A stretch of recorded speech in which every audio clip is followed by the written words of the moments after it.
목자 겸 제사장인 에스라는 이렇게 이스라엘 백성들을, 유대인들을 아름답게 주의 말씀으로 양육하고 있습니다. 저들이 한 것은 수문 앞 광장에 모여서 회개하며 하나님 앞에 먼저 부르짖는 일이었습니다. 8장 1절 한번 보시죠. 이스라엘 자손이 자기들의 성읍에 거주하였더니 7째 달에 이르러 모든 백성이 일제히 수문 앞 광장에 모여 학사 에스라에게 여호와께서 이스라엘에게 명령하신 모세의 율법을 가져오기를 청하네. 2절 3절 같이 읽겠습니다. 7째 달 초하루에 제사장 에스라가 율법책을 가지고 회중 앞 곧 남자나 여자나 알아들을 만한 모든 사람 앞에 이르러 수문 앞 광장에서 새벽부터 정오까지 남자나 여자나 알아들을 만한 모든 사람 앞에서 읽음에 온 백성이 그 율법책에 귀를 기울였는데, 수문 앞 광장에 모여서 우선 하나님의 말씀을 읽어주는 겁니다. 그동안 70여 년 동안 하나님의 말씀이 끊어졌습니다. 들을 수가 없었습니다. 이제 먼저 말씀으로 저들을 먹이고 양육해서 말씀으로 바로 세우기 위한 그러한 일부터 행하고 있습니다. 수문 앞 광장에서 새벽부터 정오까지 남자나 여자나 알아들을 만한 모든 사람 앞에서 읽었다. 뭇 백성이 그 율법책에 귀를 기울였다. 그리고 하나님의 말씀을 듣고 읽고 쓰고 암송하고 묵상하는, 읽고 듣고 쓰고 암송하고 묵상하는 하나님의 말씀은 이 5가지가 계속 병행되어져야 됩니다. 그래야 늘 그 말씀 속에서 우리가 살아갈 수 있지요. 그럼 말씀 속에 성령이 역사하면 그게 레마화되는 겁니다. 그게 우리의 가슴에 잘 박힌 목과 같이 박혀서 나를 통해 역사하게 되는 거죠. 바로 에스라가 그 일을 하고 있습니다. 5절 6절 또 같이 한번 읽겠습니다. 에스라가 모든 백성 위에 서서 그들 목전에 책을 펴니 책을 펼 때 모든 백성이 일어서니라. 에스라가 위대하신 하나님 여호와를 송축하며 모든 백성이 손을 들고 아멘 아멘 하고 응답하고 몸을 굽혀 얼굴을 땅에 대고 여호와께 경배하니라. 아멘. 얼마나 목마르겠습니까? 얼마나 사모했겠습니까? 성경책이 다 있는 것이 아닙니다. 이스라가 이 하나님의 말씀을 읽을 때에 모든 백성이 다 감동해서 감격해서 일어섭니다. 그리고 그 말씀을 들을 때에 아멘 아멘 하고 화답합니다. 여러분, 은혜가 되면 아멘 할 때에 하나님께서 더 은혜를 주십니다. 시편 81편 10절에 보니까 내 입을 넓게 열라, 내 입을 크게 열라, 내가 채우리라 그러십니다. 성경을 다 읽고도 아멘, 찬양이 끝나고도 아멘. 아멘은 나도 그렇게 되기를 원합니다. 동의합니다. 맞습니다. 그런 얘기거든요. 백성들이 너무 감격해서 말씀을 듣다가 벌떡 일어납니다. 아멘 아멘 하고 감격해합니다. 여러분, 초대교회는 이렇게 말씀을 유창하게 전할 수도 없었어요. 선교사들이 와서 뜨문뜨문 한 잔씩 하는데도 성도들은 아멘 아멘 하면서 그렇게 사모했다고 하는 것입니다. 요즘은 기가 막힌 말씀이 전해져도 아멘인지 노멘인지 모를 정도로 참 가슴이 답답하고 냉랭한 상태로 있는 그러한 성도들이 너무 많아요. 아멘이 없어요. 감격이 없어요. 감동이 없습니다. 여러분, 어제 저희 주일 예배 메시지를 한번 들어보십시오. 마리아와 같이 주님을 좀 감동시켜야 되는데 가룟 유다와 같이 딴지를 걸고 비판하고 그런 사람이 태반이란 말입니다. 여러분, 주님을 감동시키시기 바랍니다. 말씀만 읽어도 내 마음이 감동되고요, 은혜를 받으면 마음이 더 감동되고 성령께 붙잡혀서 살아갈 수 있는 사람, 주님이 찾고 있는 사람이 이런 사람입니다. 6절 다시 보세요. 에스라가 위대하신 하나님 여호와를 송축하며 모든 백성이 손을 들고 아멘 아멘 하고 응답하고 몸을 굽혀 얼굴을 땅에 대고 여호와께 경배하니라. 얼마나 감동적입니까? 8절 하나님은 율법책을 낭독하고 그 뜻을 해석하여 백성에게 그 낭독하는 것을 다 깨닫게 하니 9절같이 읽겠습니다. 백성이 율법의 말씀을 듣고 다 우는지라. 총독 느헤미야와 제사장경 학사 에스라와 백성을 가르치는 레위 사람들이 모든 백성에게 이르기를 오늘은 너희 하나님 여호와의 성일이니 슬퍼하지 말며 울지 말라 하고 10절 느헤미야가 또 그들에게 이르기를 너희는 가서 살진 것을 먹고 단 것을 마시되 준비하지 못한 자에게는 나누어 주라. 이날은 우리 주의 성일이니 근심하지 말라. 여호와로 인하여 기뻐하는 것이 너희의 힘이니라 하고 아멘. 율법책에 그 읽어주는 율법의 말씀을 듣고 백성들이 울었다 그랬습니다. 여러분, 울었다고 하는 것은 마음에 감동이 됐다는 거예요. 은혜가 됐다는 거예요. 하나님이 만져주셨다는 거예요. 하나님의 손이 함께 하셨다는 거예요. 여러분, 이 시간 말씀을 들을 때 하나님이 만져주시고 하나님이 우리의 마음을 감동시키실 수 있기를 원합니다. 울게 하시면 펑펑 우세요. 눈물로 씨를 뿌리러 나가는 자는 기쁨으로 거두리로다. 울며 씨를 뿌리러 밭으로 나가는 자는 반드시 기쁨으로 그 단을 거두어 가지고 돌아오리라. 시편 126편 5절 6절에서 말씀하고 있습니다. 울게 하시면 펑펑 우세요. 주님과 나만의 관계, 하나님이 원하신 아름다운 삶의 자리로 나가기 위해서 때로는 부르짖어야 되고요, 때로는 우리가 하나님 앞에 엎드려 울고 불고 할 때도 있고요. 성령의 역사는 여러 가지 다각적인 방면으로 역사합니다. 어떤 사람은 자기의 틀에 매여가지고요, 딱 아주 고장난 상태, 그런 분들도 있는데요. 그러니까 우리 교회 같은데 그런 분들이 오면은 잘 견디지 못하는 분들이 있습니다. 그런데 저한테 말해요. 목사님은요, 강단에서 말씀 전하시면 1분 정도만 말씀을 내려와서 성도들을 위해서 기도하세요. 그리고 조용히 기도해야죠. 네, 장로님 그런 스타일로 하시고요. 저는 제 스타일로 합니다. 그런데 맞는 데 가서 하시는 거고요. 저는 또 제 목회 스타일로 해야지요. 그런데요, 어제도 그 장인 장모 어른이 저 큰 순복음교회 나가고 아내도 거기서부터 어려서부터 나가고 그래서 나갔는데 자기는 안 맞는데 거기 자꾸 교회를 옮기려고 그랬는데 그래도 우리 교회 와야 되지 않냐 그래서 계속 나가는데 자기는 아니래. 동원 아파트에 이사 왔답니다. 우리 교회 와보니까 너무 좋대. 다 나가라 그리고 자기만 혼자 우리 교회 나온대. 금년 안으로 식구들 나오게 하기 위해서 기도한다고, 기도해달라고 그러더라고요. 네. 여기도 순복음교회 나가시는 권사님들 나오시지만 어떤 때 대화해 보면 목사님 섬김의 교회는 순복음교회보다 더 뜨거워요 그러더라고요. 여러분, 하나님이 부르짖게 하실 때는 부르짖고요, 묵상하게 하실 때는 묵상하고요. 그런데 함께 장작불에 불이 붙어서 활활 타오를 때는 거기 들어가면은 젖었어도 막하는 거예요, 그냥. 근데 모닥불 붙는 데 가면은 젖은 거 가면 다 꺼져버려, 이게. 성령의 역사, 오순절 마가의 다락방은 바로 그런 곳이었습니다. 저는 우리 섬김의 교회 이 전을 마가의 다락방으로 만들고 싶습니다. 내적으로 외적으로 충만하고 가지가지 은혜와 은사를 체험하고 경험하고 하나님의 역사를 나타내며 기적의 현장으로 만들고 싶은 것입니다. 주님이 또한 그러한 비조를 주셨습니다. 여기 백성들을 보세요. 말씀을 듣고 울고 그 다음에 하나님 앞에 영광을 돌립니다. 여호와를 경외하는 것이 힘이니라. 10절 하반절에 보면 여호와로 인하여 기뻐하는 것이 너희의 힘이니라. 여호와로 인하여 기뻐하며 감사하며 감격할 수 있는 그러한 삶, 얼마나 중요한지 모릅니다. 18절도 보세요. 이스라엘은 첫날부터 끝날까지 날마다 하나님의 율법책을 낭독하고 무리가 이래 동안 절기를 지키고 8째 날에 규례를 따라 성회를 열었느니라. 이제 우리가 27, 28, 29, 30 아닌가?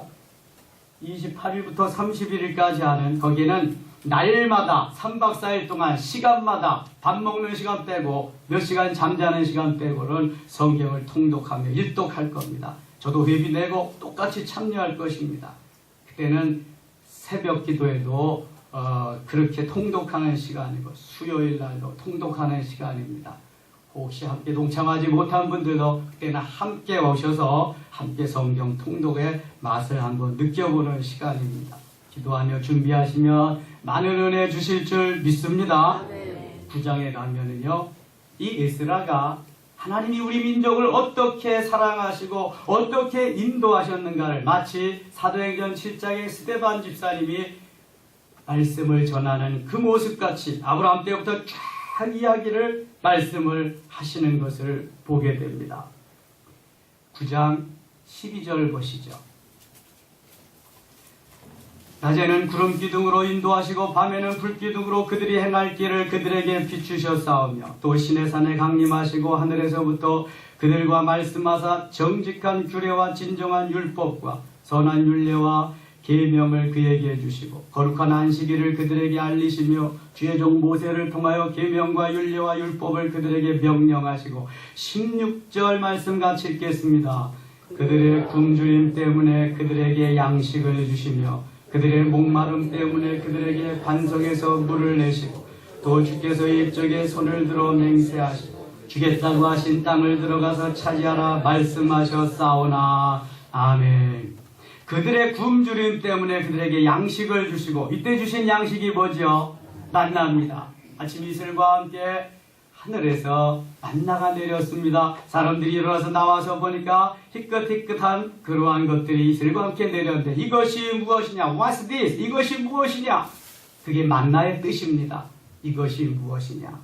그 만나를 먹으면서 살았습니다. 하나님이 주신 겁니다. 하나님의 은혜입니다. 그런데 더 감동적인 것은 그들의 목마름 때문에 그들에게 반석에서 물을 내시고 광야는 물이 없습니다. 광야는 초장이 없습니다. 여러분, 우리가 생각하는 초장, 맑은 물이 흐르고 숲의 초장들이 쫙 펼쳐지는 대관련 목장 같은 호주나 뉴질랜드나 뭐 이러한 것을 우리는 생각하는데요. 광야에 초장이라고 하는 것은 드문드문 풀이 조금씩 있을 뿐입니다. 물은 없고요. 오아시스를 만나야 물은 있습니다. 시편 23편에 여호와는 나의 목자시니 내게 부족함이 없으리로다. 다윗이 시를 쓴 것도 그런 가운데에서 쓴 거지. 푸른 초장이 쫙 펼쳐지고 시내가 쫄쫄쫄쫄 흐르고 그러는 게 아니란 말입니다. 광야는요 지금 40도 이상 뜨겁습니다. 밤에는 또 영하로 내려가면 춥습니다. 우리 덥다 그러죠. 이건 아무것도 아닙니다. 그런데 거기에서 하나님이 먹을 거 주시지요. 일어나도 먹을 수 있지요. 물이 있어야 살지요.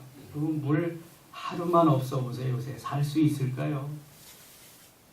그런데 물도 없는 광야를 계속 사는 원망하고 불평하는 일을 제가 광야에 가보니까 알 수 있겠더라고요. 야, 나라도 이거 원망할 수밖에 없겠다.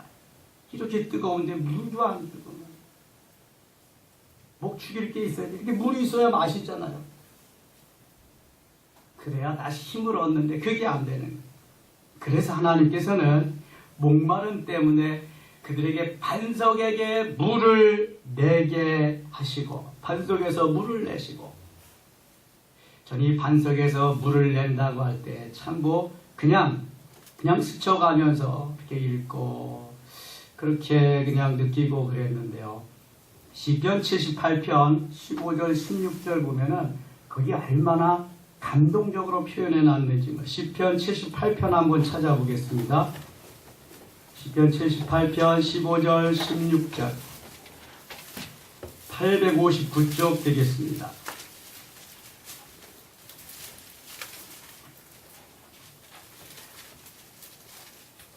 15절 16절 같이 읽겠습니다. 광야에서 반석을 쪼개시고 매우 깊은 곳에서 나오는 물처럼 흡족하게 마시게 하셨으며 또 바위에서 시내를 내사 물이 강같이 흐르게 하셨으나 아멘. 저는 이 말씀을 읽으면서 얼마나 감동하고 감격하고 하나님 앞에 감사했는지 몰라요.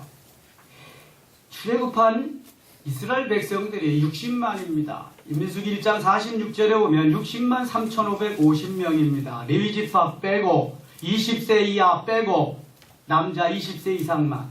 그러면 한 가장에 두 식구만 딸렸다 그래도 몇 명이에요? 4명입니다. 아내와 함께. 세 식구 딸렸다고 자녀가 셋이면 5명입니다. 성서학자들의 추정에 의하면 200만 내지 300만이 출애굽했을 것이다. 이게 정설입니다.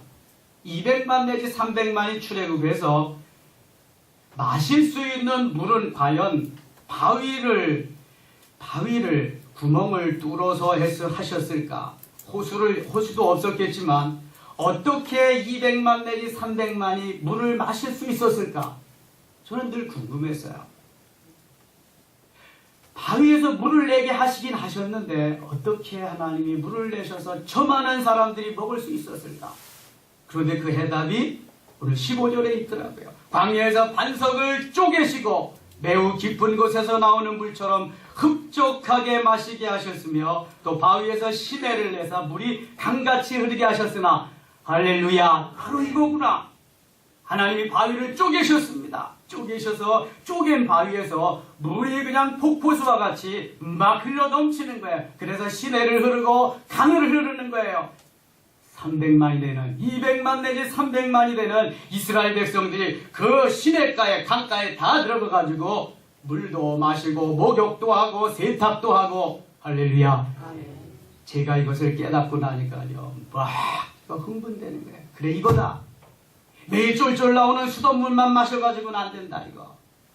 바위를 쪼개시고 거기에서 그냥 막 폭포수와 같이 흘러 넘치는 그곳에 잠기고 거기에서 목욕하고 에스겔 47장에 발목에서 무릎으로 다시 허리에서 헤어말 강물이 넘치는 그곳에 들어가서 했던 것처럼 이 단계까지 이루어야 된다. 이게 진짜 그리스도인이다. 이게 성령 충만한 오순절 사건을 경험하는 사람이다. 이걸 깨닫게 되니까요, 내 영혼이 얼마나 흥분되고 기뻐하고 감격하는지요. 여러분, 이런 거 깨달으면요 빨리 새벽에 오면 좋은 거예요. 그냥 빨리 말씀 전할 수 있는 기회가 오면 좋은 거예요. 같이 나누어야 되니까. 여러분, 함께 나눌 수 있기를 원합니다. 함께 경험할 수 있기를 원합니다. 그 내 지경에 들어갈 수 있기를 축원합니다. 주님은 쫄쫄쫄쫄 내려오는 거 받아먹기를 원치 않습니다. 쪼개시고요, 폭포수와 같이 흘러 넘치는 가서 풍덩 거기에 빠져서 전체가 먹고 마시며 즐기면서 하나님이 이렇게 하셨다. 하나님이 하셨어요. 하나님이 하셨어요. 내가 하는 일이 나는 불가능하지만 하나님의 역사하는 걸 경험할 때 우리는 놀라운 은혜의 증언자가 되는 것입니다. 여러분, 이스라엘은 이런 걸 경험했고요, 시편 기자는 이것을 경험했던 것입니다. 78편 20절도 한번 보세요. 20절 같이 읽겠습니다. 보라, 그가 반석을 쳐서 물을 내시니 시내가 넘쳤으나 그가 능히 떡도 주시며 자기 백성을 위하여 고기도 예비하시랴 하였도다. 아멘.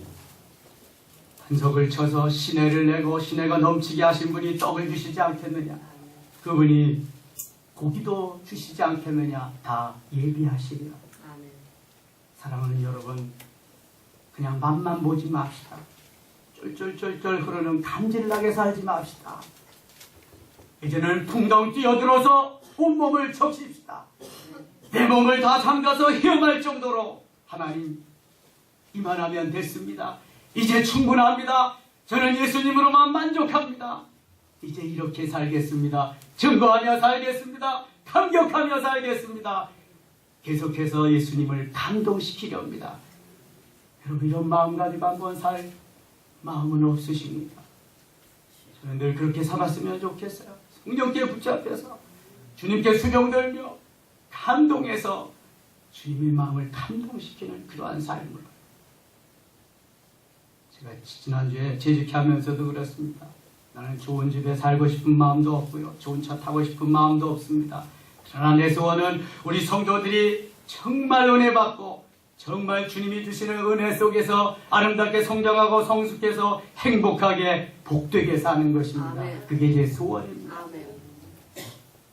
목자의 소원이 뭡니까? 목자가 잘 먹고 잘 살려면 가서 사업해야 되죠. 목자는 그런 게 아닙니다. 성도들을 위해서 생명을 다해가면서 섬기는 삶, 가르치고 나누며 베푸는 그런 삶입니다. 여러분 이 새벽도 차고 넘치는 주의 은혜가 폭포수와 같이 넘쳐서 나를 덮으시고 나의 영혼문 온몸을 덮으시고 이 물이 흘러가서 내 가족에게 이웃에게 이 나라와 이 민족에게 풍성한 은혜를 전해줄 수 있는 모두가 되시기를 축원합니다. 하나님 아버지 고맙습니다. 또 하루 주셨습니다. 하나님 성령이 폭포수와 같이 흘러 넘치게 하소서.